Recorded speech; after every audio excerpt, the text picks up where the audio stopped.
wat uit my mond kom, wees soos heuning. En mag gedagtes uit my hart wees soos die môre dal. Elk onuitgesproke woord en elke saak wat ek bedank, mag dit aangenaam en sinvol wees voor die aangesig, o Heer. Mag elke woord wat uit my mond kom, wees soos heuning. En mag gedagtes uit my hart wees soos die môre dal. Elk onuitgesproke woord en elke saak wat ek bedank, mag dit aangenaam en sinvol wees voor die aangesig, o Heer. Want U is my God, U is my redder, U is my vrede. U is die rots waarop ek bou en waar ek skuil vind. U is my kompas, U woord gee rigting wanneer ek verlore raak. Daarom is dit my gebed, dit wat ek dink of wat ek praat, wel behaaglik voor U aangesig sal wees.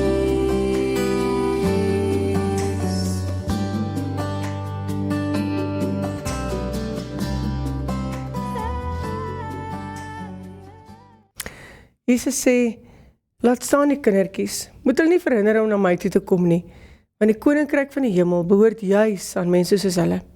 Genade en vrede vir u van God ons Vader, Christus ons Here, deur die kragtige werking van die Heilige Gees. Amen. Ons skriflesing is vanmôre uit Matteus 28, vers 16 tot 20, bladsy 47 van die Nuwe Testament. Jesus se opdrag aan die disippels. Die 11 disippels het na Galilea toe gegaan, na die berg waarin Jesus hulle beveel het om te gaan. Toe hulle hom sien, het hulle hom aanbid, hoewel party getwyfel het. Jesus kom toe nader en sê vir hulle, aan my is alle mag gegee in die hemel en op aarde. Gaan dan na al die nasies toe en maak die mense my disippels. Doop hulle in die naam van die Vader, die Seun en die Heilige Gees en leer hulle om alles te onderhou wat ek julle beveel het. En onthou, ek is by julle al die dae tot die volëinding van die wêreld. Ons lees tot sover. Ons tema is vanmôre, vertrou jy nog? En wanneer mens hierdie vraag hoor, dan gaan bitter min van ons met oorgawe antwoord, ja, ek vertrou nog. Daar is soveel goed en sake en organisasies en mense wat 'n mens nie vertrou nie. So, om sommer met oorgawe te sê, ja, ek vertrou, is 'n bietjie baie gevra nie waar nie. En na aanleiding van ons teksgedeelte wat ons pas gelees het, waar Jesus hierdie opdrag aan sy disippels gee, om ander sy disippels te gaan maak, en mense te doop in die drie-enige God se naam, dit kan ons vertroue ook so 'n bietjie skit, en ons kan ook daarin bietjie halfhartig wees. Want deesdae is daar soveel vals profete en vals teologie, waarmee ons nie altyd saamstem nie. En die doop het amper soos 'n verkoopsitem op winkelrakke geword. Elke Jan Rapp en sy maat wil gedoop word, en wanneer hulle so voel. En as ek my laat doop, en ek het dalk afgedwaal, dan is dit so maklik, ek bely net weer my sondes, en ek word weer 'n keer gedoop. En dit word naderhand 'n bose kringloop van doop. Doop, dwaal af, herdoop, dwaal weer af, en dan begin ons maar weer voor. Die doop verloor sy betekenis waarmee Jesus dit self ingestel het. So selfs wanneer mense hulle laat doop of herdoop, dan het 'n mens twyfel. Die vertroue is maar skaams of die doop regtig in daardie mense se lewens die ware betekenis sal hê, soos wat Jesus se bedoeling was om waarlik in die verbond wat God met die mens gemaak het te staan, en dit as 'n lewende sigbare teken te aanvaar. En Jesus kies dan die simbool van water. Het jy geweet, die totale watertoevoer van die wêreld is meer as 326 miljoen kubieke myl, en elke myl is gelyk aan 1 triljoen gallon water. En verder bestaan ons menslike liggaam uit ongeveer 55 tot 60% water. Daar is nie 'n plant of 'n dier of enige lewende organisme wat kan leef sonder water nie. So Jesus kies hierdie simbool van water waarsonder geen plant of mens of organisme kan leef nie. Vanoggend het ons in ons gemeente die voorreg om die doop te kan bedien. En mense wat die erediens bywoon is almal getuienis van die mees uitnemende effek van water. Doodgewone kraanwater, maar met ongelooflike bindingskrag. Die doop is nie net 'n vinnige goedkoop item op die kerk se rak nie. Dit is iets wat met geloofsonderskeiding en groot geloof erns gedoen word. Ons kry verskeie plekke in die Nuwe Testament waar die opdrag is om ons te laat doop. En daarom, ouers bring dan hulle kindertjies om deel te hê aan hierdie sakrament van die doop. Jong mense wat nog nooit gedoop is nie, berei hulle self ook in geloof voor om die doopleer te verstaan en dan gedoop te word en dan in hierdie verbintenis met God te staan. Die doop is die seël op die verbond wat God met die mens gesluit het. En dit kan nooit verbreek word nie. As God eenmaal met jou daardie verbintenis gemaak het, breek hy dit nooit. Daarom glo ons, as jy eenmaal gedoop is jy gedoop, want God maak die verbintenis en hy sal dit nooit verbreek nie. As mens kan jy val en foute maak en afdwaal, maar as jy eenmaal aan God verbind is die band daar. En wanneer ouers hulle kindertjies bring en ouers hulle self voorberei op hierdie sakrament om hulle self en hulle kind met God te verbind, om hierdie kinders te laat deel hê aan sy verbond, is dit 'n ernstige saak. Die belofte wat die ouers aflê is 'n groot verantwoordelikheid. Ons beloof ons sal ons kinders ook help voorberei, soos hulle opgroei om die doop beter te verstaan en dit te glo en dit te vertrou. Die doop is nie maar net nog 'n doopgeleentheid of 'n ritueel in die kerk nie, maar 'n geleentheid waar sonde afgewas word. En hierdie water 'n merk los op die siel van hierdie kind. En so het God sy merk op elkeen van ons geplaas wat reeds gedoop is. Ons is sy uitverkieste kinders, deel van sy verbond, deel van sy gemeenskap van gelowiges. En as gelowiges kan elkeen van ons geleenthede soos hierdie gebruik om net weer te reflekteer op my eie verbintenis met God en my roeping. En alhoewel baie van ons die dag toe ons gedoop is nie eens kan onthou nie, het ons ouers en ons grootouers vir ons in geloof ingestaan, ons inderwaarheid opgedra en verbind aan God. My vraag vanoggend aan u is, hoeveel van u glo nog en leef nog as iemand wat opgedra is aan God? Het jou doop jou werklik in hart en siel deel gemaak van die verbond van God? Of glo jy dit maar net omdat jy dit moet glo? Het jy al in jou diepste wese beleef dat God werklik lewe in jou binneste? En met hierdie simbool van water ook jou lewe deurspoel het? Kom ek maak hierdie vraag nog makliker. Vertrou jy nog in God? Hier waar ons in 'n wêreld van wantroue leef, vertrou jy dat God drie-enig waarlik in jou lewe is? In ons teks staan die disippels en hulle staan in vertwyfeling. Hulle wat hom gesien het, hulle wat saam met hom gewerk het, hulle het getwyfel. Dalk in Jesus, dalk in hulle eie vermoëns, maar die twyfel was daar. Nou as die disippels van Jesus getwyfel het, hoeveel te meer twyfel ons nie baie keer nie. Ons weet Christus is daar, ons glo in sy werke, ons leef volgens sy woord, maar vertrou ons hom werklik met ons lewens? Kom ek illustreer vir u deur ware verhaal, hoekom ek vanoggend hierdie vraag tot u rig. In 1859 was daar 'n bekende spandraadloper met die naam Blondin. En Blondin was bekend vir sy waagmoed en uitdagings. Hy het in een van sy pogings 'n tou laat span oor die Niagara watervalle in Amerika. Die afstand van die een kant tot die ander kant was ver en die gevaar was baie hoog indien hy sou val. En daar was nie 'n veiligheidsnet wat hom kon vang as hy sou val nie. Nietemin het hy met gemak van die een kant na die ander kant oorgeloop. Nie net soontoe nie, maar ook terug. En die mense was verstom en het hom met 'n luide applaus veilig terug verwelkom. En hy vra toe vir die skare, sal julle my glo as ek vir julle sê, ek gaan weer oorloop en ek gaan weer terugloop oor hierdie spantou, maar die keer agteruit. Die skare het soos een man gesê, ja, Blondin, ons weet jy kan dit doen. Ons het nou net gesien hoe jy soontoe en terugloop en ons vertrou jy kan. Na nog 'n suksesvolle poging is die skare verbaas en verstom. Maar ook verlig dat hy veilig is en dat die vertroue wat hulle in sy poging gestel het, suksesvol was. Maar weet jy, die verhaal stop nie daar nie. Weer 'n keer vra Blondin vir die skare, julle het nou gesien, ek loop agteruit soontoe en terug. Glo julle dat ek dit geblinddoek kan doen? En die skare het hom toegejuig vol vertroue dat hy dit gaan maak. En weet jy, hy het. Na 'n suksesvolle poging is Blondin weer by die skare. Kan julle dit glo? Geblinddoek is hy veilig soontoe en terug.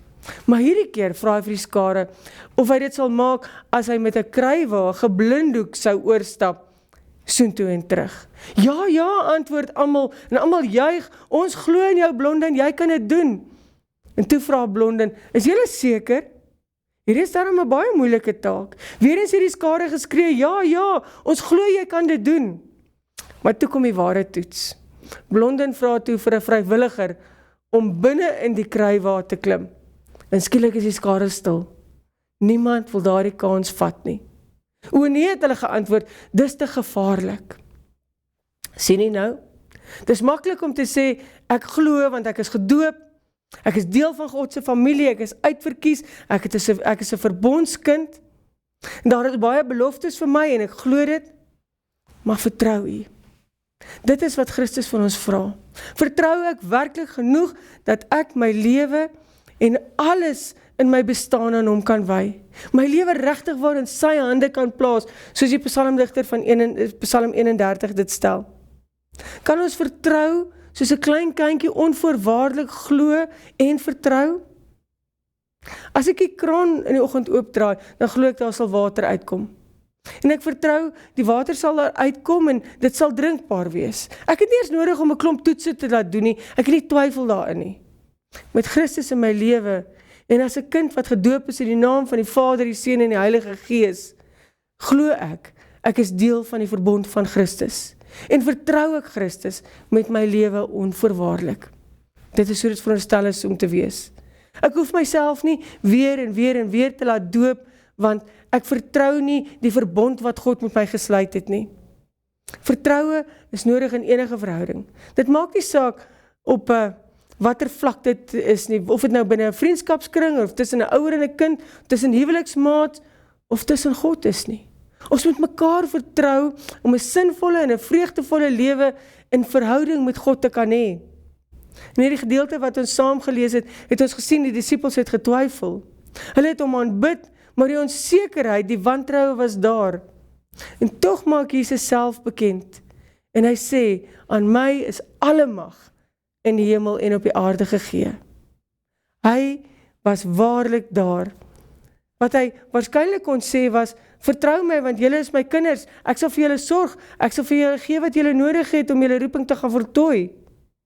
En sy opdrag was, gaan na die nasies toe, en maak die mense my disippels en doop hulle. Met ander woorde, vertel vir die mense van my, help hulle om te glo, leer hulle om my te vertrou, en maak hulle deel van my verbond, doop hulle in die naam van die drie enige God. En wanneer ons getuies van 'n doop is ons mede verantwoordelik om daardie persoon te help groei tot in eenheid met God. Om hom of haar 'n ware disipel van Jesus te maak en daardie persoon se verbintenis met God te versterk. Ons is mede verantwoordelik om 'n stewige fondasie te lê, dat ons die reddende krag van ons Here Jesus Christus nie net in ons eie lewens kan aanvaar nie, maar dit ook kan deel en dat elkeen wat glo daarin kan deel hê. Hy sal ons nooit verlaat nie. Hy sal ons nooit los nie. Ons moet ons disipelskap so uitleef, dat almal rondom jou kan sien, dat jy God vertrou met jou hele lewe. Daar bestaan nie twyfel in jou hart nie. En jy het 'n lewende verhouding met God ons Vader, wat ons so met gewone water kragtig deel maak van sy verbond. God wil jou Vader wees. Hy wil jou verlosser deur sy Seun Jesus Christus wees. Hy wil ook jou beste vriend wees. Hy wil as Heilige Gees in jou kom woon en jou 'n nuwe mens maak. Hierdie water is 'n teken daarvan dat God elkeen van ons so liefhet, dat hy sy Seun vir ons laat sterf het. Dit kan vir ons die voortbestaan van elkeen van ons wees. Moenie dat dit in die lewe verwoesting saai nie. Moenie dat twyfel in jou hart kom nie. Onthou, Christus is met ons tot aan die volëinding van die wêreld. God het vandag weer opnuut ook vir jou kom aanbied en ook vir hierdie kind wat ons vandag hier in ons gemeente doop en vir elkeen van ons om weer deel te wees van God. Gaan dan uit, maak hulle my disippels, doop hulle in die naam van die Vader, die Seun en die Heilige Gees. Amen. Kom ons bid saam. Help ons u vertroue, Here, in alles wat ons doen. Laat ons nie twyfel in die grootsheid of die genade vir ons nie. Maak ons die disippels, Here, sodat dit wat ons doen altyd tot die eer mag strek. Vergewe ons wanneer ons twyfel en selfs afdwaal van die pad. Vader, wees tog ons sondaars genadig. Help ons om telkens weer vas te hou aan die verbond wat u met ons sluit. In Jesus naam. Amen. Ontvang nou die seën van die Here. Die Here is by jou om jou te beskerm, binne jou om jou te verfris, rondom jou om jou te bewaar en voor jou om jou te lei, agter jou om jou regverdig te wees en bo jou om jou te seën. Amen.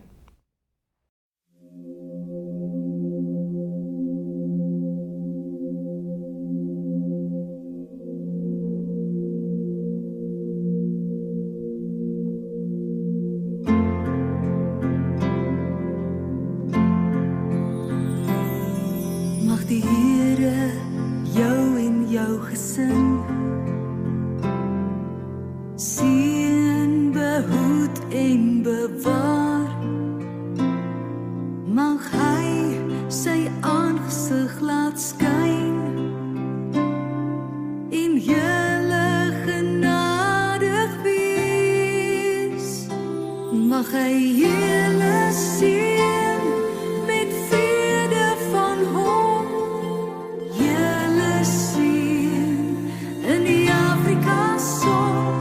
Mag hy julle seën, jul gebede verhoor, julle seën.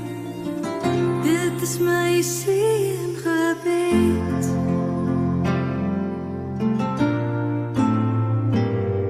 Mag die grootheid en goedheid van ons God in jou harte en lewens reflekteer. Mag hy die middelpunt van alles in julle lewe wees. Mag hy julle seën met vrede van hom. Julle seën in die Afrika son. Mag hy julle seën, jou gebede verhoor.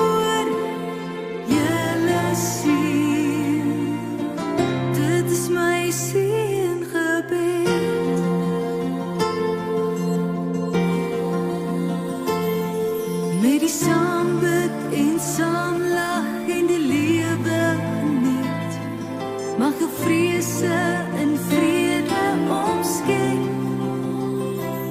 Mag hy julle seën met vrede van hom.